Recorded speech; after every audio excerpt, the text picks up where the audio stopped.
Assalamualaikum warahmatullahi wabarakatuh. Hai teman-teman semuanya, selamat datang di presentasi kelompok 4. Baiklah, judul makalah kami pada presentasi kali ini adalah pendekatan matematika realistik. Sebelum kita masuk ke materi, saya akan memperkenalkan kelompok 4 dulu. Ada saya, Syarifah Tia Wulan Ramadhaniyah, ada Rubiah Hasibuan, Nur Maulida Putri Sitorus, Sabrina Simbolon, dan yang terakhir ada Rida Rizky Syahfitri. Oke, kita baca dengan basmalah dan selamat menonton. Untuk materi pertama akan dijelaskan oleh saudari Nur Maulida Putri Sitorus. Assalamualaikum warahmatullahi wabarakatuh. Saya Nur Maulida Putri Sitorus akan menyampaikan materi saya yang berjudul Prinsip-prinsip pendekatan matematika realistik. Yang pertama, pengertian matematika realistik. Matematika realistik, matematika sekolah yang dilaksanakan dengan menempatkan realitas dan lingkungan siswa sebagai titik awal pembelajaran. Pembelajaran matematika realistik pada dasarnya adalah pemanfaatan realitas dan lingkungan yang dipahami peserta didik untuk memperlancar proses pembelajaran matematika secara lebih baik. Atau lebih jelasnya, realitas yaitu hal-hal yang nyata atau konkret yang dapat diamati, dipahami oleh siswa lewat membayangkan. Sedangkan lingkungan adalah lingkungan tempat siswa berada, baik di sekolah, keluarga, maupun lingkungan masyarakat yang dapat dipahami siswa. Yang kedua, prinsip-prinsip pendekatan matematika realistik. Prinsip-prinsip pendekatan matematika realistik terdapat 6 prinsip matematika. Yang pertama, prinsip aktivitas. Siswa diperlakukan sebagai partisipan dalam proses pembelajaran matematika. Artinya, matematika dipelajari dengan melibatkan siswa secara langsung. Yang kedua, prinsip realitas. Pembelajaran matematika dimulai dengan situasi realistik yang bermakna bagi siswa dan bukan dimulai dari teori, kemudian contoh dan latihan soal. Melalui prinsip ini, siswa mampu membangun konsep matematika dari situasi permasalahan yang bermakna. Yang ketiga, prinsip tingkatan. Dalam proses belajar matematika, siswa melewati tingkatan-tingkatan pemahaman matematis dari pemahaman yang informal hingga tahapan formal. Baiklah, untuk materi lanjutan dari prinsip-prinsip pendekatan matematika realistik akan dijelaskan oleh saudari Rubiah Hasibuan. Assalamualaikum warahmatullahi wabarakatuh. Perkenalkan, nama saya Rubiah Hasibuan. Di sini saya akan melanjutkan materi yang telah disampaikan teman saya sebelumnya, yaitu Putri Maulida Sitorus, tentang prinsip matematika realistik. Prinsip yang keempat yaitu prinsip keterkaitan. Topik matematika seperti aljabar, bilangan, geometris tidak dipandang sebagai topik matematika yang terpisah, melainkan topik matematika yang saling berkaitan dan terintegrasi. Melalui prinsip ini, siswa difasilitasi oleh permasalahan matematis yang kaya dan mengkaitkan topik-topik matematika tersebut. Prinsip yang kelima yaitu prinsip interaktivitas. Memandang bahwa belajar matematika bukan hanya untuk aktivitas individu semata, melainkan aktivitas sosial yang melibatkan antara individu-individu lainnya. Prinsip ini dalam proses pembelajaran diharapkan siswa dapat berperan aktif, berdiskusi, mengemukakan pendapat baik itu di dalam kelas maupun pada saat aktivitas berkelompok, sehingga terjadinya interaksi antara siswa dengan siswa ataupun siswa dengan guru. Prinsip yang keenam yaitu prinsip pembimbing. Guru diharapkan dapat membimbing siswa dalam proses pembelajaran, sehingga siswa dapat melewati tahap-tahap pemahaman matematis yang bersifat informal maupun formal. Baiklah, dari uraian di atas yang telah disampaikan saya dan oleh teman saya sebelumnya, yaitu Maulida Putri Sitorus, maka dapat dikatakan bahwa prinsip realitas, prinsip tingkatan, dan prinsip keterkaitan tercermin secara dominan pada bahan ajar yang digunakan dalam proses pembelajaran. Sedangkan prinsip aktivitas, prinsip interaktivitas, dan prinsip pembimbing secara dominan tercermin dalam proses implementasi pembelajaran dengan menerapkan pendekatan RME. Sekian dari saya.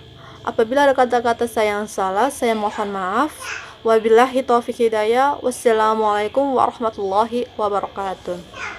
Bismillahirrahmanirrahim. Assalamualaikum warahmatullahi wabarakatuh. Baiklah, saya Syarifah Tiaulan Ramadhaniah akan melanjutkan materi makalah kami yang kedua, yaitu karakteristik pendekatan matematika realistik.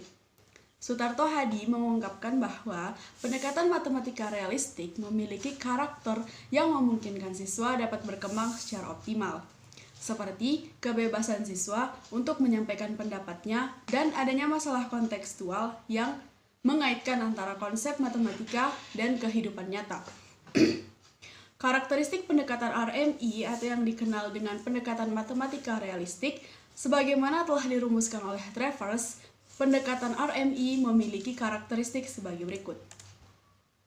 Yang pertama, penggunaan konteks. Konteks atau permasalahan realistik digunakan sebagai titik awal pembelajaran matematika. Nah, konteks di sini tidak harus berupa masalah sebagai titik awal pembelajarannya, tetapi bisa juga dalam bentuk permainan, alat peraga, atau situasi lain selama situasi tersebut bermakna dan bisa dibayangkan dalam pikiran siswa. Jadi di sini sebisa mungkin guru membuat konteks tersebut sederhana atau simpel. Yang kedua, penggunaan model untuk matematisasi progresif.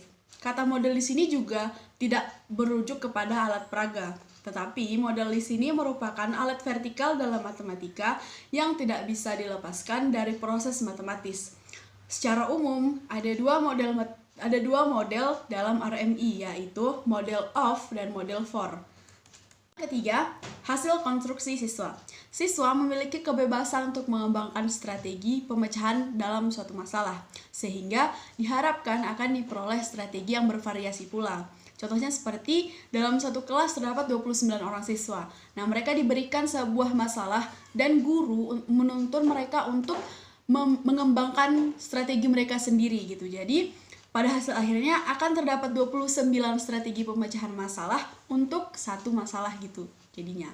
Yang keempat adalah interaktivitas. Proses belajar siswa akan lebih singkat dan lebih bermakna ketika siswa saling mengkomunikasikan hasil kerja dan gagasan mereka. Nah, interaktivitas ini masih berkaitan dengan hasil konstruksi siswa. Jadi ketika mereka sudah mendapatkan strategi pemecahan masalah, kita bisa menuntun mereka untuk saling mengkomunikasikan, saling berdiskusi tentang strategi apa yang mereka gunakan dalam memecahkan masalah yang diberikan kepada mereka. Jadi siswa akhirnya akan memiliki lebih banyak informasi dan lebih banyak gagasan bahwa oh ya, masalah ini bisa dipecahkan dengan cara seperti ini, seperti itu. Sekian dari saya. Selanjutnya materi selanjutnya akan dijelaskan oleh Saudari Rida Rizky Sahfitri. Bye-bye. Assalamualaikum warahmatullahi wabarakatuh. Perkenalkan, nama saya Rida Rizky Sahfitri. Di sini saya akan menjelaskan materi mengenai langkah-langkah pembelajaran matematika realistik. Menurut Sohimin, dalam bukunya yang berjudul Model Pembelajaran Inovatif dalam Kurikulum 2013 terbagi menjadi 4 bagian. Yang pertama ada memahami masalah konstektual. Di sini guru memberikan masalah konstektual, kemudian siswa diminta untuk memahami masalah tersebut dan guru menjelaskan soal atau masalah dengan memberikan petunjuk terlebih dahulu dan memberikan pemahaman kepada siswa. Yang kedua ada menyelesaikan masalah konstektual. Nah, dalam menyelesaikan masalah konstektual ini, Siswa secara individual diminta menyelesaikan masalah konseptual ini dengan caranya sendiri. Cara pemecahannya dan jawaban masalah ini sangat dinilai ketika mereka menemukan jawaban yang lebih utama. Pada tahap ini, siswa dibimbing untuk menemukan kembali tentang ide, konsep, definisi tentang soal matematika. Nah, untuk yang ketiga, yaitu membandingkan dan mendiskusikan jawaban. Di sini, siswa diminta untuk membandingkan dan mendiskusikan jawaban mereka dalam kelompok kecil. Setelah itu, hasil dari pembandingan tersebut dinilai di depan kelas yang dipimpin oleh guru.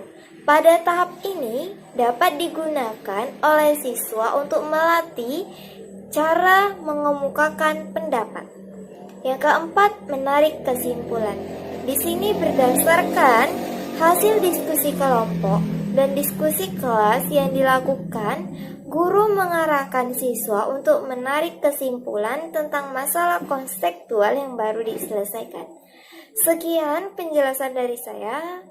Assalamualaikum warahmatullahi wabarakatuh. Baiklah, untuk materi selanjutnya akan dijelaskan oleh Saudari Sabrina Simbolon. Assalamualaikum warahmatullahi wabarakatuh. Saya Sabrina Simbolon. Di sini saya akan menyampaikan materi yang berjudul tentang kelebihan dan kelemahan pendekatan matematika realistik. Di sini saya akan menyampaikan pendapat dari beberapa ahli, yaitu pertama, menurut Suherman. Beliau menyampaikan tentang kelebihan pendekatan matematika realistik. Antara lain, 1. Matematika lebih relevan, bermakna dan menarik, tidak terlampau abstrak dan tidak terlalu formal. Yang kedua, mementingkan belajar matematika pada learning by doing. Yang ketiga, mempertimbangkan taraf kemampuan siswa. Yang keempat, menggunakan konten sebagai titik awal pembelajaran matematika. Yang kelima, menyediakan penyelesaian masalah matematika. Lalu sementara itu, menurut ahli yang kedua, menurut Suwarna dan Fadlin mengungkapkan tentang kelemahan pendekatan matematika realistik. Antara lain, 1.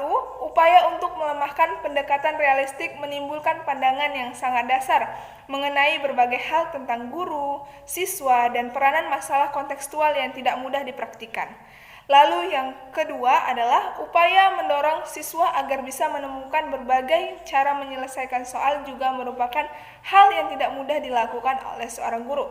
Lalu yang ketiga, pencarian soal-soal yang kontekstual tidak selalu mudah untuk setiap topik matematika yang dipelajari oleh siswa. Yang keempat, proses penelitian kemampuan berpikir siswa melalui soal-soal kontekstual. Proses matematika horizontal dan vertikal juga bukan merupakan suatu yang sederhana, karena proses dan mekanisme berpikir siswa harus diikuti dengan cermat. Saya ucapkan terima kasih kepada teman-teman yang telah menyampaikan materi dari makalah kita hari ini. Sekian presentasi kelompok kami. Terima kasih sudah menonton.